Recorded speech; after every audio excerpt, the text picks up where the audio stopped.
What the heck is going on, football fans? My name is DF Stu, and I'm going to be sharing my strategies for attacking the Week 8 NFL Draftkings main slate. In this video, I'm going to be building some Draftkings lineups. I'm going to use the players that I had selected in my video from earlier in the week. That's my guy video. If you missed that one, feel free to check her out down below. Keep you up to pace with what we're going to be talking about in this video. If you're new to this channel, I gotta give you the old YouTube spiel. The likes, the subscriptions, they go a long way to help me grow my channel. The plan right now is to put out one video on Tuesday where I pick my top guy from each position, and then on Thursdays, we're gonna make another video where we basically fill in the blanks with these top guys from each position. Kind of look at all the different ways that we could take our 5 guys. Before we start building lineups, it's important for us to go over our over-unders. Minnesota at Green Bay is set at 51. Seattle at San Francisco is set at 54. Tennessee at Cincinnati is set at 53.5. And Las Vegas at Cleveland is set at 51. These are the 4 games I'm going to be attacking while I'm constructing my rosters. It's important to target games that have high over-unders because, well, more points, more fantasy points, kind of makes a little bit of sense. One thing to note is that the Minnesota-Green Bay game, as well as the Las Vegas-Cleveland game, their over-unders have been trending downwards as the week's gone on. Both of those games are projected to see high volume wins. Normally, I don't like to let the weather influence my picks, but with high velocity winds, it really does affect the way the ball moves in the air. Unfortunately, I'm not Mother Nature, so we will have to wait until Sunday morning to get a better idea of how the wind is going to affect these games. Alright, I've already got my guys set up in my lineup here. The first thing I'd like to do is select all those games I was just talking about. Minnesota, Green Bay, Tennessee, Cincinnati, San Fran, Seattle, and where are you? Cleveland. And LV. With my cheaper plays of Le'Veon Bell, Trey Burton, and the Dolphins defense, we have a lot of salary to work with. With all this extra salary, I want to make sure that I grab a stud running back for my running back slot, as well as another stud running back for my flex spot. The first stud running back we want to grab is none other than King Henry. Looking at his season as a whole, he gets the ball over and over and over again. Tennessee pounds him up the middle over and over, and at any moment, he can bust out a big ol' 94-yard touchdown. That was crazy to watch. The only thing that worries me about Derrick Henry is that he doesn't see as much work in the passing game. He has seen some targets over the last couple of weeks, 2 targets last week, against a tough Pittsburgh defense, 5 of them against Houston, and then a couple 2-3 throughout the rest of the season. With that being said, there is no running back in the game right now with a better chance of hitting 150 yards and 2 touchdowns on any given week. The Derrick Henry pick also creates a nice little stack for us in the Tennessee and Cincinnati game with Joe Burrow, Derrick Henry, and Tyler Boyd. Basically what we're saying here is Derrick Henry is going to get the ball a lot on the Tennessee side. He's going to potentially get the team up early. And then Joe Burrow and the Cincinnati Bengals are going to be forced to pass the ball a lot, hopefully to Tyler Boyd. There's another option to pick up a second Cincinnati receiver, but I'd like to target some of these other games that we've talked about. The other stud running back that I'm going to be targeting is Kareem Hunt. Kareem Hunt looks to be in a smash spot against a weak Las Vegas defense. Last week, Las Vegas gave up 80 yards on the ground to running backs as well as 2 touchdowns. They also gave up 7 catches to running backs for 49 yards. That was split between Rojo and Leonard Fournette. If Kareem Hunt can match that level of production, I will be very happy with this pick. This might also be the last chance to get a lot of value out of Kareem Hunt as next week's their bye and Nick Chubb projects to be back after that week. With Odell Beckham Jr. getting hurt for the year, I'm not sure if it's safe to say yet that all of his target share will go to Higgins. I expect Hunt to see an uptick this week because he is probably the most talented player on that offense now. After that Kareem Hunt pick, I've got about $12,000 to round out the last 2 positions of my lineup. With my next pick, I'd like to run it back with a player from the other side of that Cleveland game, so I'm going to go with the rookie speedster Henry Ruggs III.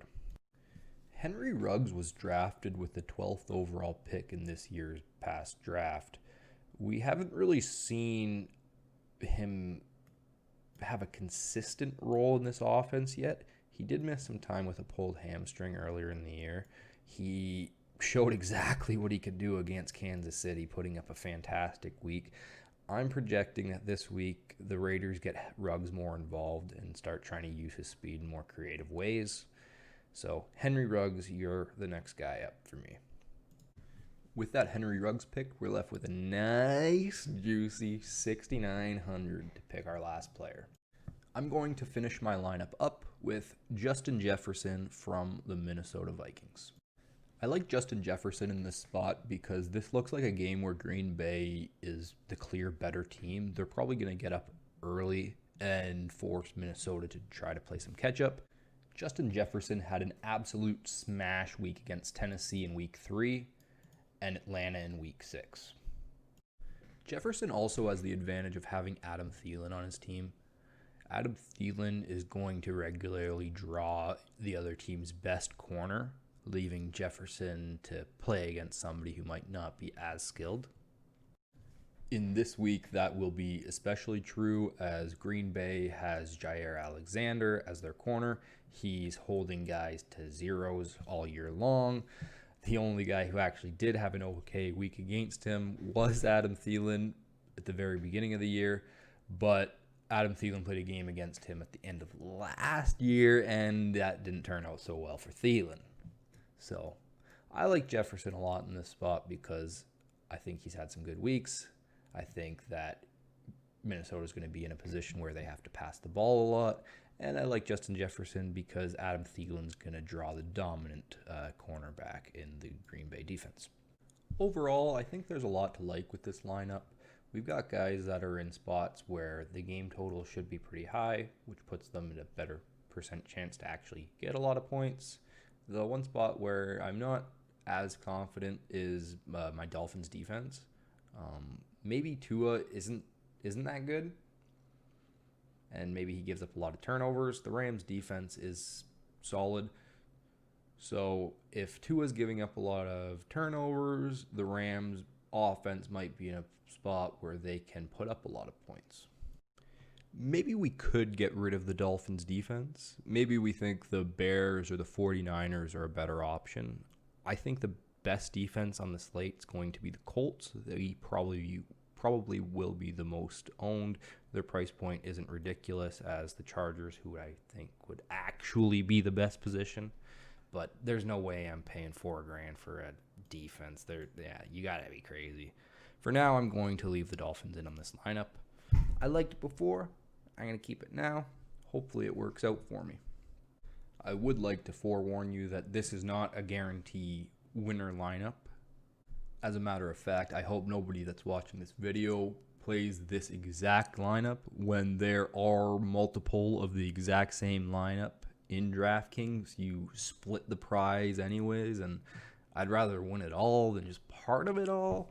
Just doesn't feel great winning only part of it when I could have had it all. But hopefully this does point you in the right direction and get you thinking about your picks more. The one thing I had done in the past was I didn't look at over-unders at all. I just kind of went through, picked guys that, I saw some green. I'm like, Aaron Rodgers, he is in a smash spot. Aaron Rodgers is in a smash spot this week. I don't want to lead you astray, but you might see Baker Mayfield, 27th. Do you trust Baker Mayfield? Sure, he put 5 touchdowns up last week, but he's going to be tough to trust with these stats and no OBJ. I like to enter into tournaments where the max entry size is 20. This means that I don't normally play in the Millie Maker. I can't afford to put 150 lineups into the Millie Maker, and I feel like if you're not maxing out your exposure in a tournament, you're just leaving too much on the table. Especially since in the Millie Maker, for the most part, you're competing against guys that do this for a living. Guys that have optimizers that they run lineups through for them. They barely even do any work. They pay for a site, click a button, go, and they're done. So I don't like to play that way. I like to handcraft my lineups. It makes my Sundays a lot more interesting watching games.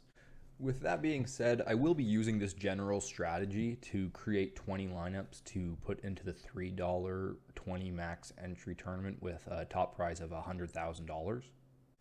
In this lineup, I had no exposure to that Seattle and San Francisco game. That game should be high scoring as well. So I would like to apply this strategy, but try to work in maybe a player from there, maybe two players from there to get that kind of stack option.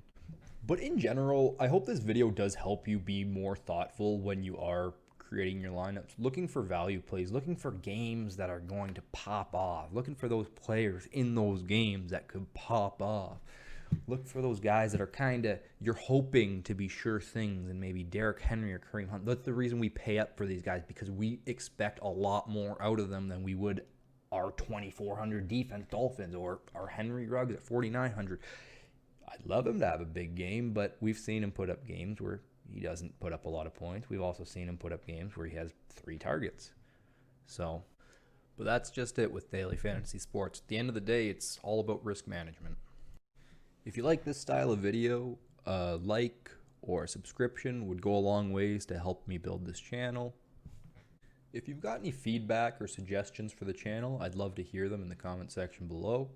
If you've got any fantasy football questions, you can ask me them there too. Should I start this guy or this guy? I love to answer those kinds of questions. That's it for me today. Until next time, DF Stu, out!